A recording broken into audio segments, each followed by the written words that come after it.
লাইফে আমরা যেমনটা চাই তেমনটা কিন্তু সবসময় হয় না। তার সবথেকে বড় প্রমাণ হচ্ছে মার এবারের ট্যুরটা। মার ট্যুরটা ছিল প্রায় ১০-১২ দিনের। তো গয়া, কাশী, বেনারস, অযোধ্যা সবকিছু ঘুরে আসার কথা ছিল। তো ট্যুরটা ছিল মেইনলি বাসে। তো মারা ১ম দিন গয়া, তারপরের দিন কাশী। এই অবধি সব ঠিকঠাকই ছিল। তো তার মধ্যেই ওখানে সবাই অসুস্থ হয়ে পড়তে থাকে। একজনের অবস্থা তো খুব ক্রিটিক্যাল হয়ে যায়, যে মহারাজ নিয়ে গেছিলেন তিনিও খুব অসুস্থ হয়ে পড়েন। সো মারা আর ঘুরতে পারেনি। মাদের সব্বাইকে ব্যাক করতে হয় ওই কাশী থেকে। শুধুমাত্র কাশী বিশ্বনাথ ধাম এইটুকুই মা দর্শন করতে পেরেছিল, আর গয়াতে বুদ্ধগয়া, অক্ষয়বট এগুলোই।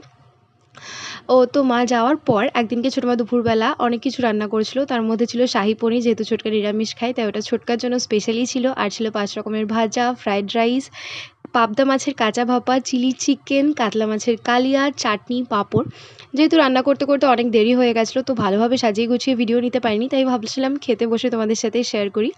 সো দ্যাটস ইট, দেখা হচ্ছে নতুন ভিডিও।